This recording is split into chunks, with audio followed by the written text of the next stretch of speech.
En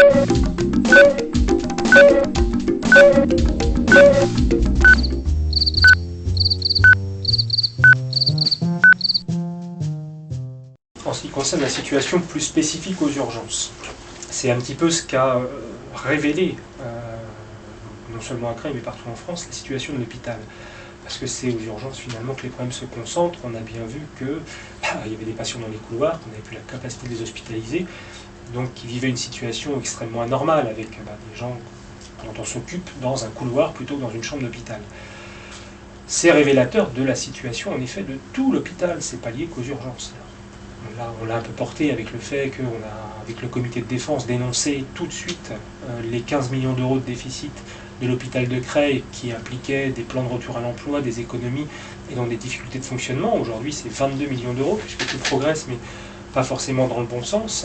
On n'a pas encore solutionné cette histoire-là. C'est-à-dire qu'avec une grève de 4 mois menée par les infirmières et les aides-soignantes, on a gagné du personnel paramédical, donc mieux pour s'occuper des gens. Par contre, on n'a pas réglé le problème des médecins. Il faudrait 23 médecins aux urgences pour être parfait sur les besoins. On n'est que 16,5 en équivalent temps plein. Donc tout le reste, c'est des heures sup et donc difficulté à faire tourner les urgences correctement. Mais le fond du problème, ce n'est pas les urgences. Finalement, ce qui nous bloque, c'est le fait de ne pas avoir de place d'hospitalisation. On se retrouve quand même avec une vingtaine de patients dans les urgences parce qu'aucun service n'est capable de l'accueillir, ils sont tous pleins. D'où nos demandes répétées d'augmenter nos capacités d'accueil. C'est-à-dire, en premier lieu, de construire une extension de l'hôpital de Creil, ça paraît évident, parce que si on n'a pas les chambres, on ne mettra jamais personne dedans. Puis dans un second temps, d'embaucher le personnel qui va avec. Donc tout ça, c'est ce pourquoi le comité s'est battu, pourquoi aussi les syndicats, les personnels se sont battus. On a gagné des choses, mais ça n'avance pas à la hauteur des besoins. Et on se trouve confronté actuellement à une logique, à des réformes qui vont exactement dans le sens inverse. C'est-à-dire qu'on a eu un nouveau mode de financement de l'hôpital, la tarification à l'activité, qui nous a mis en difficulté parce que ça crée du déficit. On ne reçoit jamais avec ce système les recettes qui correspondent à nos dépenses. Finalement, on serait rentable si on sélectionnait nos patients. C'est-à-dire si on prenait des patients qui coûtent pas cher. Oui, mais en même temps, c'est l'hôpital public, on prend tout le monde. Et tant mieux. Nous, on s'en fait une gloire de prendre tout le monde. Simplement, c'est évidemment pas la conception de nos gouvernants actuels qui nous bloquent avec ce système de financement, et en fait qui nous pousse à une rentabilité, comme si la médecine, la santé, c'était une marchandise. C'est pas une marchandise, et c'est vrai que c'est là-dessus qu'on a des divergences de fond, finalement, avec les choix qui nous sont appliqués. Puis en ce moment, on a plus spécifiquement la réforme de l'hôpital, qui s'appelle la loi Bachelot, qui est la suite d'une longue série de réformes. On avait déjà changé la gouvernance à l'hôpital. Avec la loi Bachelot, c'est un peu la fin des haricots quand même. C'est les médecins qui sont plus du tout écoutés, puisque le pouvoir passe entièrement au directeur. Comme dit Sarkozy, ce sera le directeur patron de l'hôpital. Donc on n'écoute plus l'aspect médical, mais ça veut dire aussi que le soin a plus la primauté. On va raisonner sur de la rentabilité financière, c'est le rôle du directeur. On n'écoute plus non plus les paramédicaux, parce que finalement, eux aussi, ils avaient une représentation dans l'hôpital jusqu'à maintenant, le CTE, le comité technique d'établissement, balayé, plus aucun pouvoir.